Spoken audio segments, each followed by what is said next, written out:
having us here. I know it's it's hard. You operate in a school, and this is you get good feedback, and it helps you get better. And at the same time, it's a lot of work. So thank you. So a couple of things that I noticed is that the students and the staff have very good relationships. Students like being here, and the staff like being here.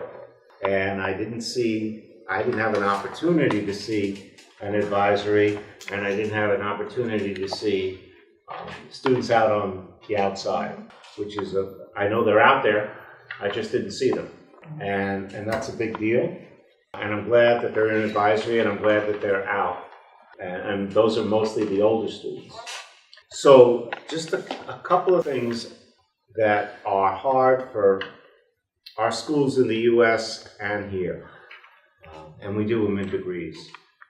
So the young woman who was here, who had very, very good English.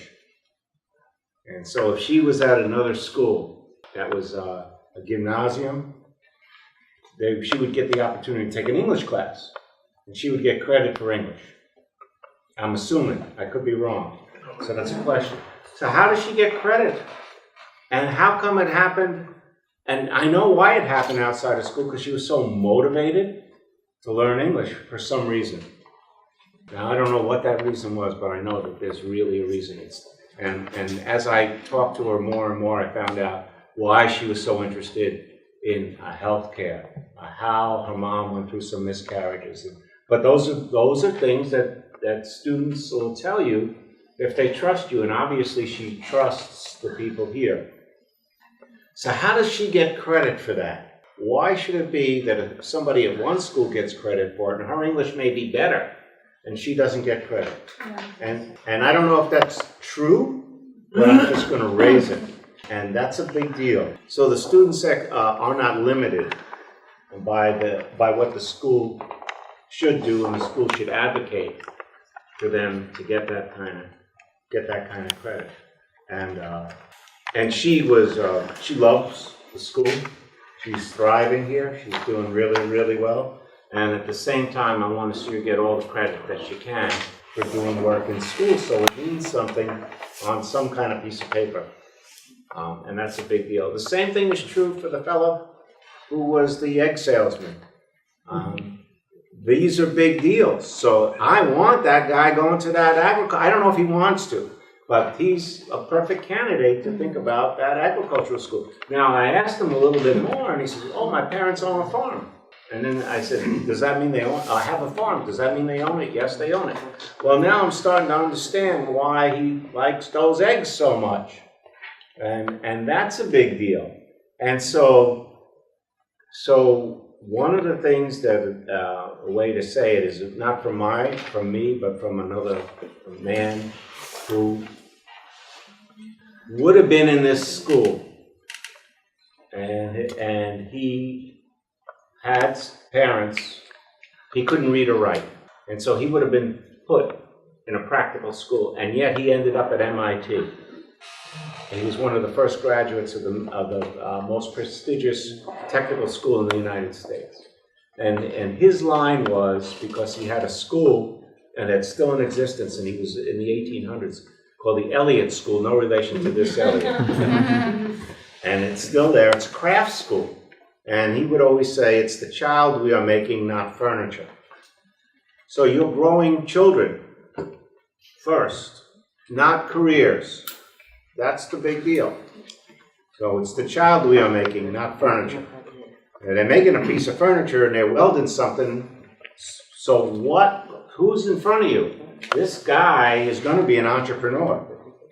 Somewhere along the line, he's going to sell stuff. I don't know what he's going to sell, but you want it to be productive. And he looked like a salesman. He was dressed better than me, all right, at his age, and he presented himself very, very well. So you can see these things. So what do you do with the student in front of you to have them grow into who they can become, many things? And I think that that's a big deal for all of us, that our expectations are set very high for our students, and they have expectations of us that we have to honor and we have to fit. And And so they're telling you who they are. Are we listening becomes the question.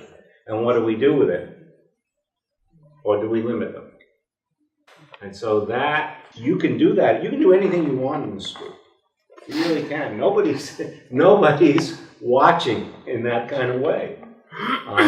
And so you don't want to limit yourselves. Because there's a tremendous, you're doing, you have a nice growth, and there's tremendous potential around each and every student. And so the same thing around their, so they have metal shop, and they're in the kitchen, and I couldn't see them out in the field what they're doing. And if they really like that stuff, how much further can they go? And how much greener can it get?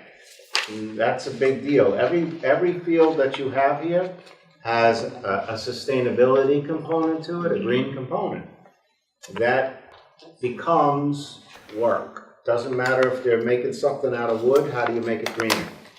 What's the timber that you're using? What's the nails that you're using? What's the, all those materials. Same thing with the food. And that's the future. Things are going to get more, people are going to get more environmentally conscious. How much energy are you using? I saw that solar panel. They're measuring the solar, but I didn't know, I couldn't read what it was about because it was in Dutch. But there's something going on that says every one of these things is going to be a business and work for the future. So are you working with people, young people, around jobs of the past, or are you working with people in jobs or careers of the future and growing them into those things? And the students were using their cell phones, and that was encouraged by the people using the computers to set up their learning plans and their I thought that was great, because some schools they're going to say you put away your cell phone. You can't use them. You can't listen to music. You gotta. And yet they felt comfortable doing that, and it was a comfortable environment. So there was a lot going on where the students feel comfortable. I would like, personally, to see you put more student work up. This one fella had a beautiful piece of wood. It was art. It had no function. It wasn't the table, and I don't know what it was. I don't know if he knew what it was, but he made it with his buddy. And I got a picture of them standing there together, very proud of it. And it was had a lot of math in it, and they crafted it. So I put that up outside, not just inside the classroom, but outside. So the students become proud of what they're making. The art that they're doing, they have a lot of art.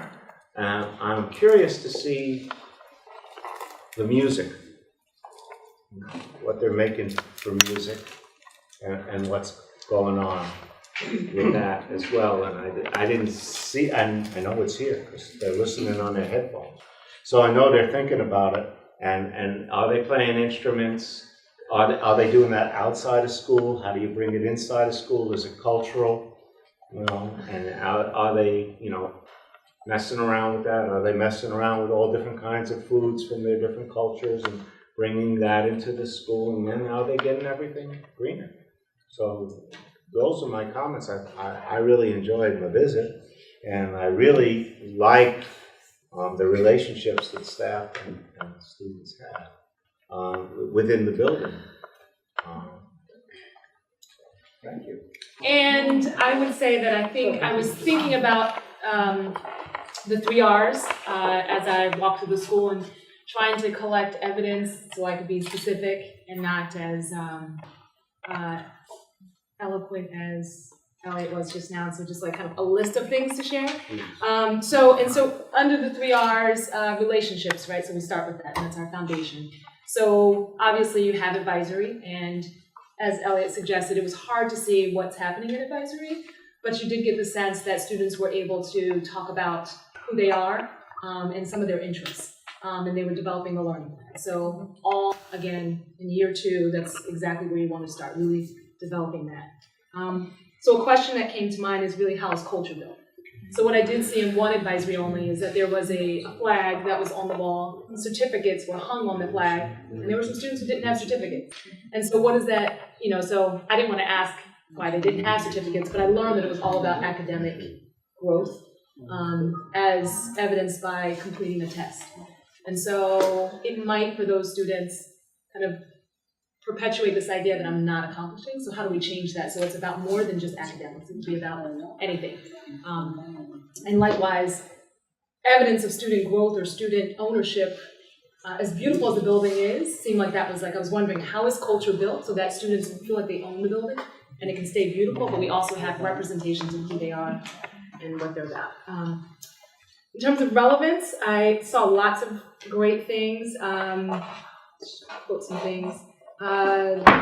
In the shop downstairs, we looked at the grid that one of the teachers had, where students were kind of organizing themselves and deciding what they wanted to do within the shop. I thought that was pretty powerful that they get a chance to make some choices about that. That is what it.